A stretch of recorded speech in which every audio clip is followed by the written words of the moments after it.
everybody here. I am Bart Loeser, and I am your program director for Toastmasters District 55's continuing education program. We have had this fall about 14 or 15 different classes, and you can go to the tmd55.org website to find the list of them, as well as they're on our calendar, and I can also send you that information if you want to just write to me. But this is one of our continuing education classes, Mastering the Art of the Table Topic. And the reason why I wanted to have this is because, as most of you may know, this next year, starting in this winter, we're going to be having our next contest season. And of course, we always have our international speech contest, but districts can have a variety of other contests that they can have just for their districts, and our particular district has chosen the table topic contest. So we're going to be doing that contest this year, and although the international speech contest requires a certain amount of experience that you have to have under your pocket to be able to participate, to compete, the table topics contest, you need no experience. You could be brand new to Toastmasters. You just joined a couple days ago and you want to participate in your club's table topic contest. It's that simple. And table topics is both exciting and scary for people because it's the art of impromptu speech. Speaking on a topic that you hadn't thought of or had not been prepared for a minute before, or even seconds before. This is one of the reasons why I encourage clubs, when you do a table topic section, you probably should not actually say what your question is and then see who wants to take the topic. Because that would be a little more of an extemporaneous speech, because they've had a few seconds at least, if not a minute or so, to think about what you just asked and think, oh, I've got something I would talk about. So a table topic is you're chosen and you get up there and speak on that topic. So it's a little bit more intimidating. What we're going to be focusing on today is what's the purpose and benefits of having and mastering impromptu speech, why we do these table topics. What are some of the strategies that you can use to get there and be effective and be impactful? I'm going to offer some terrific table topic tips. Say that 100 times quickly. And we plan to impress you with, or show you how you can impress others with your impromptu speech. How to really engage your audience and keep them focused. And there are a few things that Toastmasters International recommends that you should think about when you're giving a table topic, and I will share that as well. We'll start with the purpose and benefits. Essentially, getting better at or sharpening your impromptu speaking, being able to speak off the cuff about something you were unprepared for, not only draws people more into what you have to say, it changes your impact on other people. When it sounds like you could just respond to something well, such as in an interview. How many of you sometimes get questions in an interview, and if you can respond well to it, it impresses the interviewer? You want to impress your audience with your ability to respond to something that you weren't prepared for. Answering questions with elegance or eloquence, answering questions with eloquence and elegance is actually something that impresses people as well. So being able to answer questions where you sound like you know what you're talking about. You sound as if, how many of you have ever heard a table topic that someone gets up there and answers it and you're thinking, they must have thought about this for a while. They just happen to know that it just seemed so smooth. Everything went so well. There's ways to do it, techniques for doing that. But as I'd mentioned, it helps you to improve your interviewing skills, which will also increase your chances of landing that job or getting that promotion that you're looking for. So it impresses people when it sounds like you know what you're talking about. And of course, if you can sound smart, witty, and charming, people love to be around other people who are clever, smart, witty, charming, and that can be us. I know I've always thought that, well, that's not my skill. Well, you can learn that. And how do you learn it? As Erica had said in the previous seminar, it's all about just getting up there and practicing it, doing it more and more. Being willing to take on a table topic every time, if you can. Going into clubs where you get a chance to practice that. Letting the table topics master know ahead of time, hey, I'd love to do a table topic. Because if you're in a really large group of people, sometimes the table topics master doesn't know who they're going to choose, and you could always send them a chat or send them a little note in a live meeting saying, I'd love to do a table topic, and they generally love to hear that. It makes it so much easier for the table topics captain. And generally learning how to speak in such a way that's short and simple, concise, but also sharp, a lot more alliteration. Keep it simple, silly, is one of the keys to doing a good 1 to 2 minute impromptu speech. You don't have too much time for complicated speech anyway, so you want to keep it short and simple. Here are a couple strategies that I would recommend, and then I'm going to open it up to anybody who wants to share on here about how you do things. But number one, a great way to do this is have an opinion about what they ask. This is a great idea. I have actually used that to get out of jury duty. Now, I've done jury duty, but I tell you what, the lawyers don't like opinions. They don't like you to have pre-made opinions because one group of lawyers love that opinion. The other group of lawyers don't want you in the same room if you have that opinion. So it's one way that you can get out of, if you wanted to, you can get out of doing jury duty. Just have a very strong opinion about something that you know they're talking about, because they will have already shared what this is going to be about. And then they ask you, what do you think of this? Address cause and effect. This is a great way in which the human mind likes to organize things, is we want to think, what caused that? Or what was the effect? If this happened, what happened? What was the effect? And the human mind's always led to that. That's one of the reasons why we make a lot of assumptions about causes. Like if someone comes in late to a meeting, obviously they're not respecting the meeting planner, right? That's the reason, and they're doing it to be disrespectful, or they just don't care. Is that the reason they come in late to a meeting? Well, you don't know. There could be many different causes for why they came in late. They may not even have known the meeting started at that time. And said, oh, well, that's why they were late. So, but you shouldn't make assumptions, but the human brain does that all the time. That's what gets us into trouble, is that we rarely ask questions, especially if we've already figured out what we think the cause is, or we make assumptions about what the effect's going to be. Oh, well, if you do this, here's what's going to happen. Do you know that for sure? Well, the human brain always thinks it does. Break a topic down into components. So if you get a topic, think about what are some of the aspects of that I could discuss? What are the components of that? Such as, oh, well, Thanksgiving is coming up. Are you looking forward to it, or are you dreading it? So what am I going to talk about? Well, what are the components of Thanksgiving? Generally, people go see family. Generally, it's about eating, usually about overeating.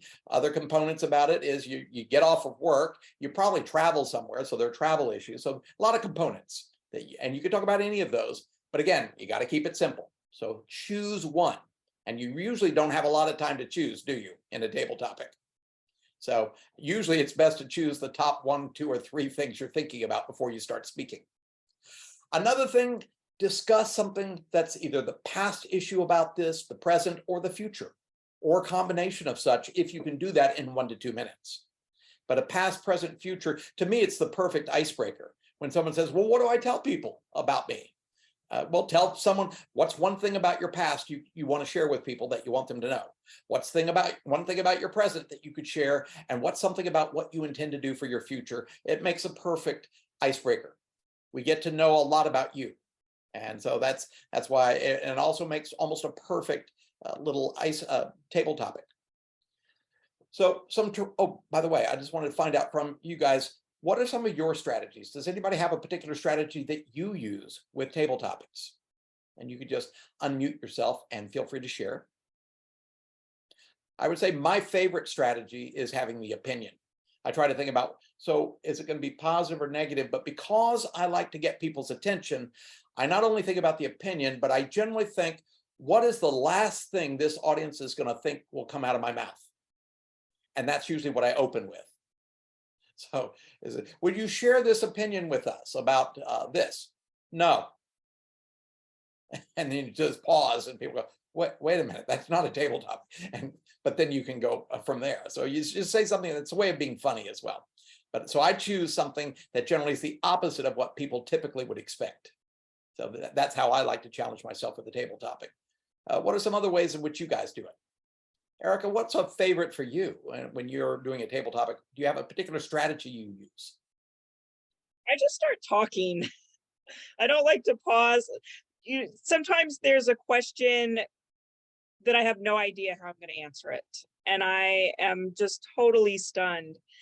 and I'll repeat the question, and I might start with, I'm not going to talk about that, and I'll divert it to something else close That's to a great it. But point. I try to tie it back into the question, but I feel like I have to start talking to get to the point, and as I start talking, it gets easier. I have someone who's in one of my clubs, every time he gets a table topic, he pauses for about 30 seconds. It seems like 30 seconds. It may be only 10 or 15 seconds, but that is a long time. He just gets on there. You're like, were you going to start speaking? And he just pause, pause, pause, pause, and then he'll say something. Well, the timing doesn't start until you make some sort of movement or you actually vocalize something. So in the contest, the timing doesn't start until then. So you actually could pause, but it might take away some of your points if you pause too long. It depends how the judge wants to handle that. But it's probably a good idea to pause for just a bit, because the moment you say something, that's when the timing starts. But you make a great point that, well, if you're not sure what to say, then talk about something else. Is it, that's a very interesting question to ask. I'd like to have some sort of answer for it, but you've asked quite a few questions, and I'd like to answer the question you asked earlier of Chuck over here, and you just talk about that. You can do that with table topics. So who else has a technique you'd like to share? One of the techniques that I use is very similar to number one, express an opinion, except I like to put a little twist on it, and then I take the contrarian point of view, play like the devil's advocate, and then work that in, and then express that opinion, then come back and then tie it back into, let's say, converse of that to what the original question was. And, sometimes that's pretty effective depending upon what the topic is. Such as when I'm looking at, let's say, Candy's window with the beautiful fall colors, and people have a theme of fall and said, what's your favorite thing about fall? I hate fall. It's like, and then you can go into, so it's a great way to get people's attention. But it's the opposite. They ask what you love about it, and you talk about what you hate. Yeah, that's a great way to grab people's attention. So it can be a lot of fun. I know I used to be a member of Austin Toastmasters. That was my first club years ago, a very large club. And there was a great guy in there named Conley who he always won table topics whenever he got up there, because they were so entertaining, because he lied through his teeth. He had these crazy, wild stories about aliens taking him away and other things like this. They were just crazy things, but he would just make them so entertaining that everyone loved his stories, even though he never actually addressed perhaps not address the topic, or would say something that was just clearly not true. And yet the audience just loved to go with him. He was so entertaining. For some reason, he hated to give speeches, but he loved table topics, and he was so good at it. But then I could imagine being that spontaneous. Speeches are the opposite of spontaneity. It's like, no, you got to plan it out. You got to practice it. And this is not, it's completely spontaneous. So who else would like to share what strategy you use, if we've got anybody else who'd like to share? I just feel like I do what your friend did. I love turning it into a very colorful, fun story. True, not true, doesn't really matter. If I can weave a couple of strands of truth in there, great. But it's really much more about keeping people's attention and having fun with it. Yeah, it doesn't have to be a true story about your life or anything true. That is a fact. You can just say anything. Rakita, you were going to share? I wasn't going to share, but I like the ideas that I've heard so far. I'm on here because I love giving speeches, but I get scared when I have to do table topics. I don't know why, but I heard some very good techniques here that I'm really looking forward to utilizing, especially since I'm not a very antagonistic person. I do love the way people do flip that and do a negative spin on it. I hate that. When you ask them, do they love it? So I'm learning something. Thank you. And I actually love the fall, but the speech is funnier if I hate it and talk about what I hate. And you only have 1 to 2 minutes anyway, so you might as well just entertain them with that idea, even though it's not true. And I love Erica's idea of always deflect the question if you don't like the question. Just deflect it. That's what politicians do. They don't like some of these questions. They talk about something else and never get around to the actual question. I once did that on a radio show. I was an AIDS educator many, many years ago for about, gosh, almost 15 years of my life. And I was dealing with a very contentious radio interviewer who wanted to make it very clear that he believed that heterosexual people were not at risk for HIV. So, and he was making this point and talking stats and such, and it became a contentious interview. So when he asked me for my opinion, I gave him my opinion for about 30 minutes. I didn't let him speak at all. And I could speak about everything about that topic and statistics and everything. And I never let him have a word edgewise because I realized he had an agenda and I wasn't going to let him use his agenda. And so he said at the end of this, he said, Bart, I just have one question for you. And I said, yeah, what is it, Dave? And he said, when people ask you the time, do you tell them how to build a watch? And I said, sometimes you have to do that. Yes. So, but yeah, that's a great opportunity when you're being interviewed to be able to be spontaneous, and it makes it so much more fun. So here are a couple other tips to keep in mind. Some of them I tend to forget, especially Rakita, if you're afraid or nervous about table topics, the last thing you're going to think to do is to get up there and smile and look like you are thrilled to be there. And yet, people follow people who look and sound confident. You don't need to feel confident deep down inside. You just need to look confident and sound confident. That's the key to success of getting people to follow. They'll follow wherever you go if it looks like you feel confident about what you're saying. So smile when you get up there. Like, I am so thrilled you asked me that question, even though in my mind I'm thinking, I have no idea where I'm going to go with this.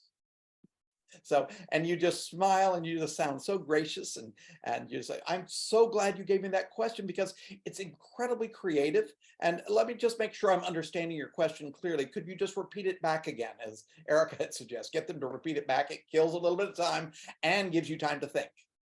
So, because then you go, okay, now I know where I'm going to go with it. Okay, I wasn't ready when I got up here, but now I'm ready. But you're smiling and you're looking like you are total control and you are thrilled to be involved in this. How many of you ever had people got up there and go, I don't know, I don't know where I'm going to go with this. And now it just becomes painful for us to watch you do that for a whole minute until you can finally say, oh, I saw the green, I can get down, I'll sit down now. I said, please don't do that. Make it look like you're going to have some fun with this. Look like you're having fun, even if you're not having fun with it. So if you have to fake it till you make it, that's how you do it. So another thing, relax your mind. When we get stressed, we forget to breathe. Now, when you breathe, it's important to remember the lungs have two lobes. They have upper lobes and lower lobes. When we get stressed, we start breathing very shallow, only up here. And the upper lobes only hold 40% of your air. The lower lobes hold 60%. Where should you be breathing? I've got my cat very involved in this. Where should you be breathing? You should be breathing fully, but the problem is, and you can practice this at home, if you take in a deep breath up at the top like this, you can all try that just right now. Take a deep breath just at the top, then fill out the bottom part of your lungs. You cannot do it. Once you've filled out the top of your lungs, you can't put any more air in your lungs. So where do you need to start? Down at the bottom. You fill out down here first, then up here. Then you can get 100% of your breath. So when you're trying to control your fears and calm yourself, calm your mind, they're saying breathe deeply. They mean breathe through your diaphragm. Pull that air down into the bottom of your lungs and then into the top of your lungs. You might even practice that with your hands in the two different places or laying on your back with a book up here and a book down here, and you should see the books rise and fall at different levels. So, and that's how you know you're using your lung power well. And remember, speech is all about taking the air out of the lungs and moving it past your vocal cords. So the better control you have of your breathing, getting a full breath in will help to control how it comes out. So that's an important point, and it helps to relax you. If you breathe just up here, the shallow breathing, it will actually stress you out even more. So make sure to take full deep breaths, especially before you start speaking. Take some deep breaths and smile. Look around the room if you're there in person. Look comfortable. And then you want the words that come out to sound confident and comfortable as well. And try to have fun with it. That's what we were all talking about. I know that was a great story that a couple of people had shared about how you have fun with it. Especially, I love the idea of taking whatever's said and thinking, I'm going to play devil's advocate and say the opposite. So they're leading me to talk about it this way, and I'm going to talk about it that way. And that grabs your audience's attention because they don't expect that. So, and then you can focus on how you're presenting it, but try to find some fun way, be really creative. So my way of doing it is I try to think of what's the last thing people would think about this topic. And that's what I'm going to talk about. So that's one thing to think about, is how you're going to be creative. But as we said, you can deflect the question. So you can do this even in the contest, but you probably will lose points from some of those judges. I just know those judges, even though they try to be not opinionated, some are going to say, no, you can't do that. You have to answer the question exactly as it was asked. And it's like, oh, okay, well, but in your groups, you can deflect the question. You can ask a previous question. You can even walk in there with already what you want to talk about and say, that's a really great question. I've had a lot of things that have been on my mind, but actually something that's even more pressing for me is this. And then you go into something else. So, but you can deflect it. You can talk about something that you don't have to address it. So don't let that stress you out if you're not sure. Although I will tell you guys, every time I've ever seen a table topics contest, I have never heard them ask a challenging table topic. They're always so basic that anyone can relate to it and anyone can answer it. So, what's your favorite holiday and why? If you could go anywhere in the world on vacation after COVID, where would you go? Have you ever been on a cruise, or do you like cruise? It's got to be something, but it's such a, open to anything. So generally you can answer almost any question they ask in the contest. That's not going to be hard. But then the problem with the contest is you're trying to be more clever than everybody else. And you don't get to hear in the contest how everyone else performed when you get up there. You're just going in blank, and they just call you and ask you the question. And the audience can hear all the different ways that question was answered, but everybody answers the same question, and you're trying to be clever, unique, and stand out, but also be organized and such. So how do you organize your thoughts then that quickly? Because I think when Erica was sharing her scariness of getting up there and getting a question that she has no idea how she's going to answer, not only do you have to have an idea what you're going to say, but it should flow in a way that people think goes well. It should be organized, have a great opening, have a good body, flows from different points, and then has a great closing. So then use the PREP method, P-R-E-P, to do this. And I like it because it's simple and it's easy to remember. PREP. So prep your table topic. So the first thing you want to do in prepping, start with your point. Take a stand of some sort. And as Michael said, he likes to take the opposite stand of where they seem to be going. That's a great way to grab attention. And most of the table topics people aren't going to go there. So if you really want to stand out, that's a great way to do it. Secondly, as people are going to, especially if you make a point that seems odd to people, they're going to wonder, why did you say that? What are your reasons for saying that? So it's logically where our minds go from here. If you don't answer that, it's going to leave us stuck. And we're not going to want to go forward with you if you don't give us the reasons why you say this, especially if it's odd. Then give us an illustration. Help us to relate to this with a story or some way, some example to illustrate this. This is why when people give a word of the day, they'll sometimes give a strange word and you've never heard this word before, and you're supposed to use this, and you almost wonder, why would they come up with that? Oh, it has something to do with the theme. What if it doesn't have to do with the theme? They might want to know, why'd you choose that word? Most grammarians who give an odd word don't suggest why they gave that word. And I think that would make a great grammarian speech. That 1-minute speech where they talk about being a grammarian. Tell us, why'd you choose that word? That strange word. And then the other thing we want to know is not only what it means, but can you give us an illustration of it? Use it in a sentence. Show us how to use that word.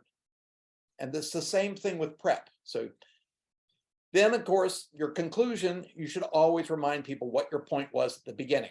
So come up with a creative or way to deal with your point.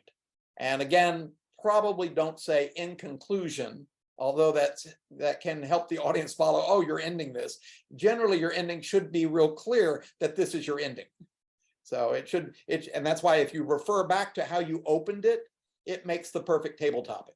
So if you start with some weird, I hate fall, and then at the end it said, so, okay, maybe I don't hate fall, but it's not my favorite time of year. So that's how you end it, but then it refers back to how you opened it. It's like the perfect way to end a table topic. So how do you impress people with your impromptu speech? Well, first of all, sometimes the people in the audience didn't quite hear or understand the speech either. So it helps them to be clear where you're going with this, and it gives you a little extra time to listen and confirm. So not only does it, because have you ever had people give a response to a table topic and it seemed clear they didn't understand the table topic? And people are going, why are they saying that? Did they not understand? And you lose your audience that way. So it's best to always, if you're not sure what they said, get them to repeat it back. And I know some people ask some fairly convoluted table topics sometimes. I know a woman at one of my meetings was the table topics captain, and she thought the best idea for table topics was to trick people, to trip them up. So it would be, difficult to answer. And it's like, you really don't want to do that, especially if you have people who are fairly new to Toastmasters. It's already stressful enough just to have to get up and answer a question that you're not prepared for. But to give a really difficult question, don't do that to people unless they're extremely experienced and comfortable with that generally. Although it is a good skill to learn, to get a tough table topic. But they won't do that in a contest. You won't get a tough one. So I say that now and let's just see what happens, but generally you won't. Then of course, always pause and catch your breath, because the timing doesn't start until you make a movement, a gesture, and that doesn't mean blinking your eyes, but a movement, a gesture, or you start to say something or make a sound. Even breathing out loud, that's when it starts. Well, if the timer does their job well. So, but pause and give some thought to it. Now, I would suggest don't look up, because doing that looks less than confident. Like I have no idea where I'm going to go with this. Let's see. Any of those things, don't do those things. So always you want to look and sound confident. So the first thing you should do is what? Smile. You get up there and just put a big smile on your face. And then maybe the first thing that comes out of your mouth is, I love that question, or whatever. You can put a big smile on your face and just say, that's a really difficult question, but I have a great answer. And it's like, so there are all sorts of ways you can grab people's attention at the start. And people love it when you grab their attention with something clever or creative. Number 3, it's the tell. So use all your delivery stories and how you tell this story or how you answer this question, especially in using some examples that will help your audience as you illustrate your point. I love it when people make a point and then they illustrate it well, especially with a story. Although if you illustrate it with a story, you got to make sure it's going to be a short, quick, easy story. So, and that's what I just heard that the other day on The Moth. They gave samplings of each person's story. And so it was just I think it was a 30-second story that it was actually part of a story, but it left you just enthralled where you wanted to hear more. In a table topic, you don't have to finish the story. You can draw them into it where they're almost thinking, what happened? What happened to that? When it happened, what did you do? You may not have time to tell that, and it could make a great speech in the future. So sometimes when you give your table topics, how many of you sometimes give a table topic and think, this would be a great speech if I had more than 2 minutes? I almost always take almost the entire 2.5 minutes, but that can be risky. I was once at a table topics contest where I even went on with a great story. It was an amazing answer to this question. I was going to win. It was so amazing. And I just knew that at the end, though, you need to come up with a great conclusion, because they will judge you on that too. 10% is going to be on how you concluded. So it had to be an amazing conclusion too. And that took 3 seconds longer than I had. And I went over time. and then I was disqualified. And it's like, and it was only 10% if they judged me on my conclusion at all. So I should not have done that, but I was a little bit nervous. So, but it was an important lesson I learned, and you could use these stories in the future. So another thing here is when you do end, be concise and reiterate your point. And if you can relate back to how you opened it, it's always one of my favorite ways to do that. But this is what you want to do to impress your audience to win in table topics. It generally just has to flow. It has to make sense, mostly has to entertain people, and it does not ever have to be true. I've done a lot of table topics saying things and making opinions that are not my opinion, but I just said it just because it was an interesting way to answer the question. So, but keep this in mind. You want to impress your audience. So we're going to do a little bit of table topics practice. So I'd like you to, we're just going to give people a chance. And what I want to do is just have a person practice, or we'll do 2 or 3 people who practice answering this question. And then we're also going to have everyone else listen for what did they do well, and what's one thing you might recommend they do that could take this up a notch in their approach. And there is a great, I don't know if you guys know how to choose table topics, but one great way to find table topics is just to go online and get a list. And there even is a fun little one I found online called 365 sample table topics. And what I thought I'd do is just put that into the chat room so that you guys can see it. And I'll go ahead and open it up as well. Okay. Now you guys can't see it with me, but you can just download it. And it's 365 questions. And I'm just going to say, I'm just going to have you choose a number. So I'd like, let's see, who would raise your hands if you would like to participate? Great. So Philip, we're going to start with you. Give me a number between 1 and 365. 202. 202. Your question is, where else would you like to live and why? Where else would you like to live and why?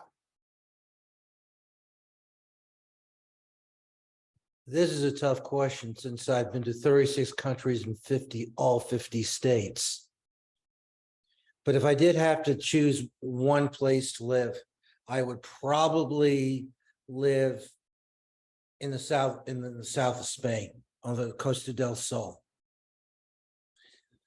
I really enjoyed it there because, first of all, it was warm all year round, but you also had the availability of the French Riviera.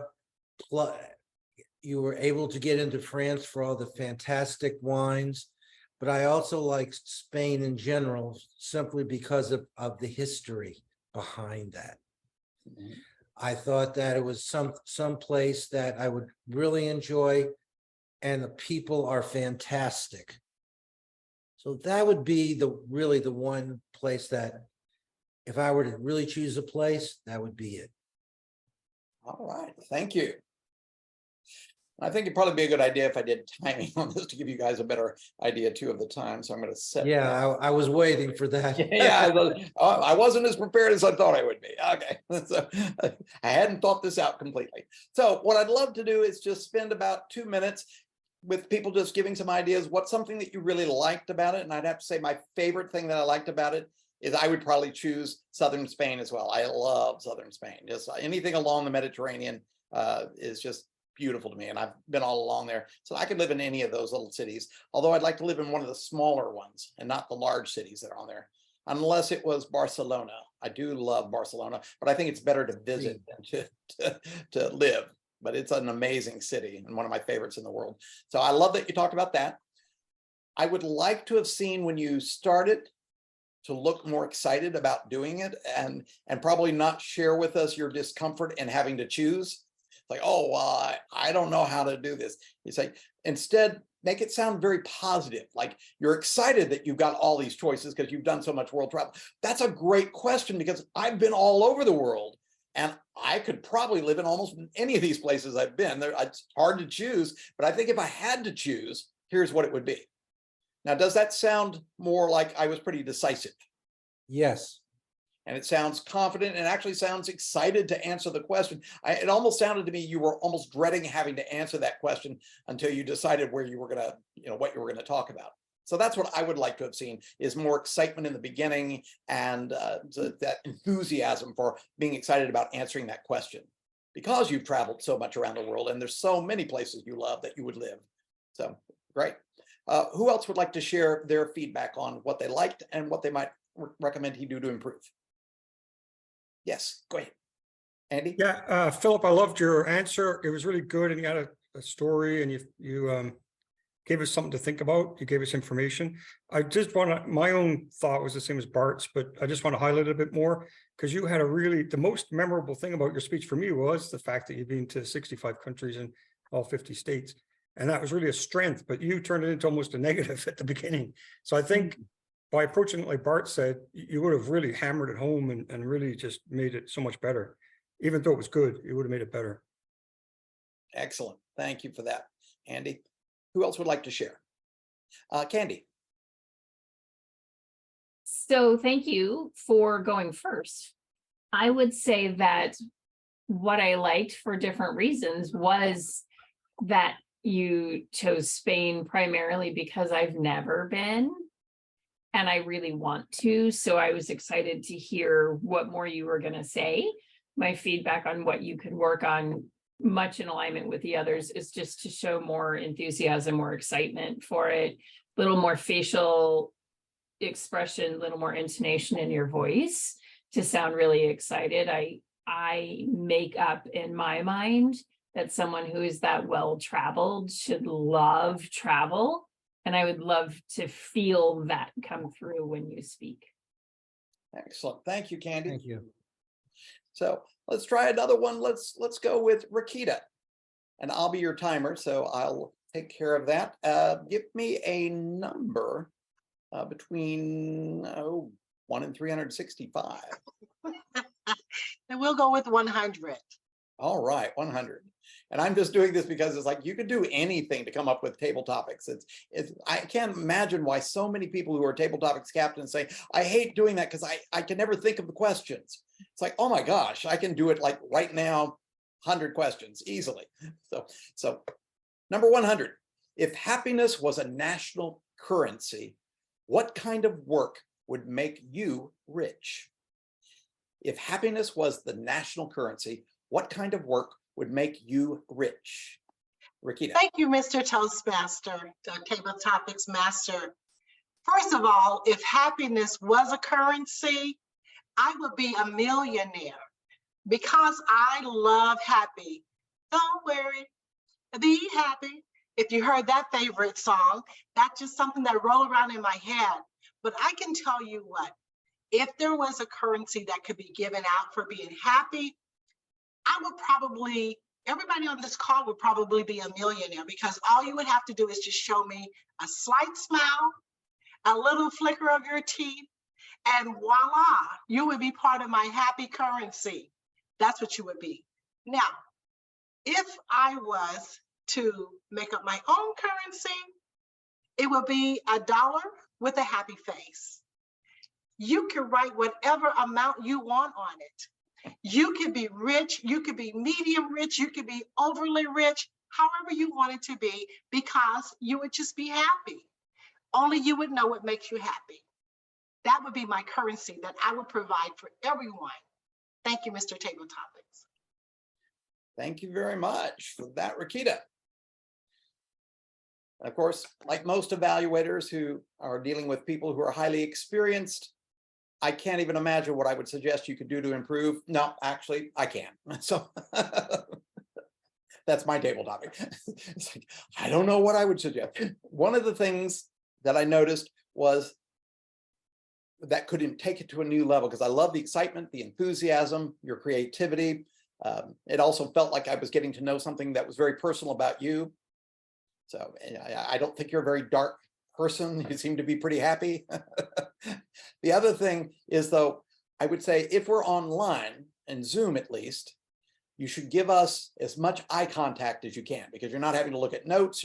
And so you want to look at us, and the temptation is to look at us because we're down here or around here, and yet our eyes are actually up here. So you have to look into your camera while you're doing it. So it's like as if you were on TV, you're just looking at the little light on top of the camera and talking to them as if that was your entire audience. You know, you don't have to move around the audience, but at least you're looking us in the eye when you're doing it. Because otherwise it becomes really clear when you're looking down, maybe like you're talking to us, but you're not really talking to us. That was what I noticed. Who else has something you might want to share?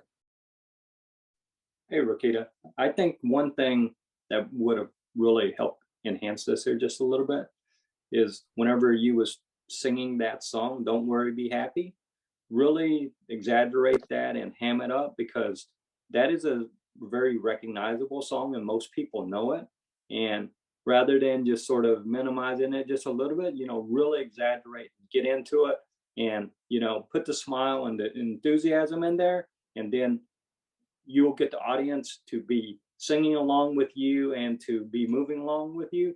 And that right there is half of winning any contest, is to get the audience on your side, be cheering for you, because then at that point in time, pretty much most of what you say, even though they will be judging you on it, but you already won them over. Thank you very much, Michael. I have to say, because I was maybe multitasking here, I didn't even know you did that song. It's like, what? She said that? It's like, I didn't hear it. You're fired. No. So if you're going in that direction and you're going to sing a song, fully commit. Go for it. It doesn't even have to be sung well. It's just have fun with it. Yeah, exactly. So thank you, Michael. We'll do one more, and then who else would like to do one? Let's see, Michael, how about you? Would you like to take on a table topic? Sure. And your number, what number will you choose? Number one. Number one, the very first one. You know it's always going to be the best question, right? Okay, here we go. When was the last time you tried something new? When was the last time you tried something new? Mr. Tabletop Master and fellow Toastmasters, when was the last time that I tried something new?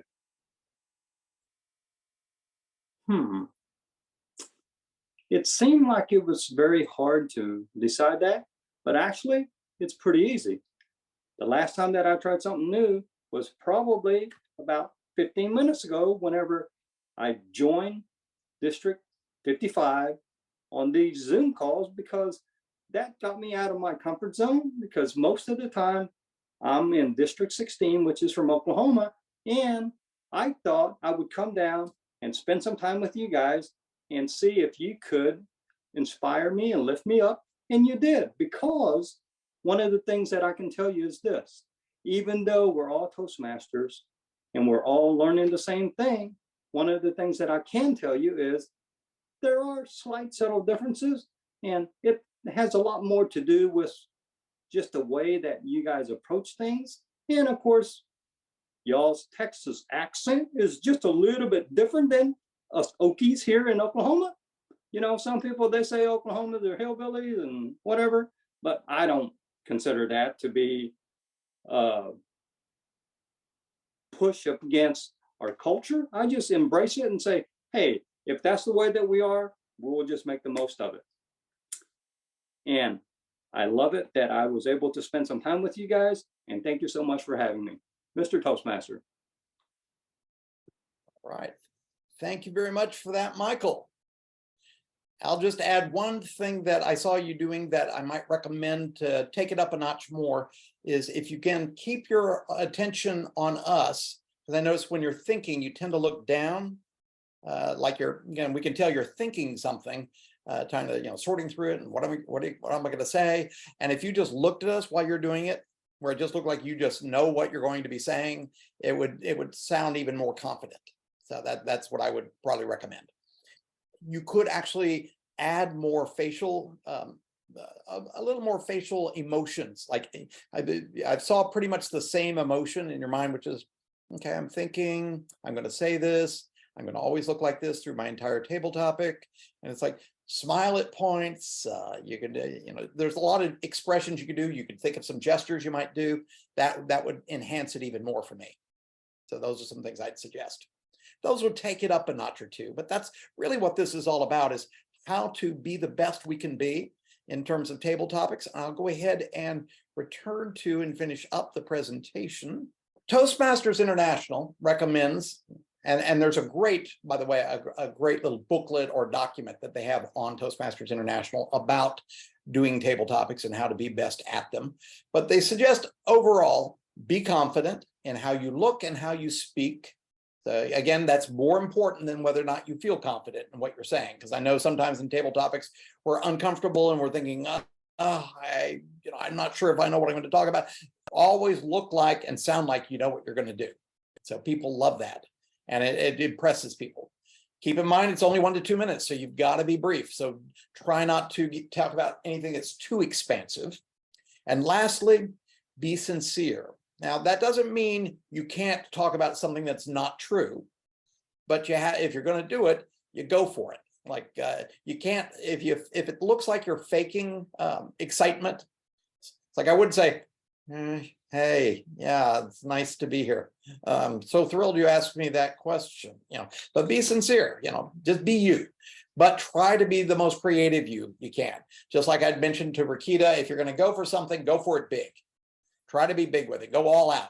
So you only have 1 to 2 minutes to really get them. So I'd say commit to it and just really make it. And then I probably would say the same thing for you, Michael, is just go all out, just take that excitement up a notch or two to even be. And then of course that you might say, well, that's just not me. And it's like, oh, okay, well, but can you add a little bit more to it? That's what I would suggest. But be confident, be brief, and be sincere. My takeaways are smile and always look confident, sound confident. Use stories to your advantage, but they got to be stories that you can get to the point quickly. Don't do a story where you can't get to the point unless you're okay with leaving them hanging with the story, but don't take too long, because that can draw you out of your time frame. And then remember to prep. That's perhaps my most important one. That's your point, your reason for your point, an example that will illustrate your point, and then refer back to your point. And keep in mind, this is still a speech, so use all of your speaking techniques. Use the body language, the gestures, the facial expressions, the vocal variety. All of those are just as important as what comes out of your mouth. And so those are the keys to being the best you can be at table topics. And as Erica had shared at the previous workshop, the more practice you get doing it, the better you're going to be. So I'd say go attend other meetings where you can go, and you may not be playing a role, but you can take a table topic, and always let the table topics captain know, or the topics master know, that you're interested in being one of the people chosen, because then they will probably choose you. Nothing drives me crazier than a table topics captain or calling on speakers and evaluators. It's like, you got other people in the meeting you should be calling on. Those people already have big jobs to do. So, but come and visit these clubs and learn to practice these table topics so you can master these skills. You can find out more information about this topic, as well as many other topics that we're teaching, including a lot of leadership topics for officers and such coming up over the next month. That would be very helpful for you to promote. So make sure your club members know about these. Those information is found on tmd55.org. We have a continuing education page, but we also have a calendar, a snapshot calendar of all events on there. I'll just see if anybody has a few questions as we end. See if anybody has anything in particular that's still hanging with you that you want to know about. Bart, I have a question. What was that? I have a question. Yes. So you said that in table topics, you can make up stories, you can lie, all of that. But when you are in a contest, there are, for speech contests, for instance, if you have a statistics or something that you code, you're supposed to say who the source is, or does all of that rules apply to table topics in a contest? If you make a quote, you probably should say who it was. As Martin Luther King once said, you should definitely do that. And you might want to look up the quotes to make sure, because sometimes a lot of quotes are attributed to people that they actually didn't say. Be the change you want to see in the world. I mean, who said that? Gandhi, I think. That's what everyone says, but Gandhi didn't actually ever say that. Gandhi said something that was about a paragraph long that in a roundabout way got to that point, but that wasn't what Gandhi actually said. Okay. But actually it got changed up a couple times, and there was actually a teacher at a conference who actually said, and she said, you know, Gandhi said something that I thought was very important. Basically what he said was, be the change you want to see in the world. But that wasn't actually what Gandhi said, but that was what she said, and now it's quoted all the time. So make sure if you're going to quote that it's an accurate quote. That's helpful. But Yeah, but generally, they would let you be pretty creative. So yes, you can tell something that is a totally fake story. It doesn't But have. my point is though, will you get dinged if you say the wrong source, or you don't have a source, or you come up with the statistics? Do you get dinged for it in table topics? I don't believe in table topics you would, because you should research those and have them in your speech. But at a table topic, you can't go research something. Right.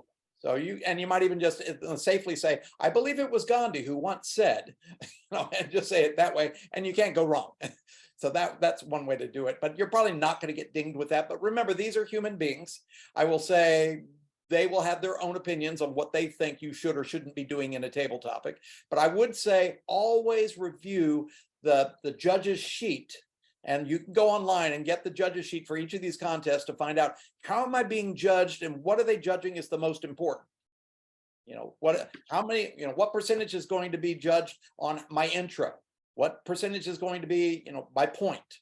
What percentage is going to be, so that find out what it is that they're looking for. And a good judge will follow that to be able to decide what your scores are going to be. So always get a sense of, how am I being judged? And that way you can find out what's going to be the best way to approach a table topic. It's also a good way for any contest, find out how you're being judged and gear your speech or your performance to that. And that would be most helpful. Good question. Thank you. Well, that's all the time we have. I appreciate you guys being here. It's a pleasure working with you. I've recorded this, so I will be sending this recording out, and it will be in our resource library, which is also on my continuing education page. So by the end of this month, I'll have that and many of our other courses on that page. So you can see many of them, even if you didn't come here live. So I appreciate you guys. We'll hope to see you soon, and I wish you the best of luck in the International Speech Contest and in our Table Topics Contest. We'll see you then. Take care.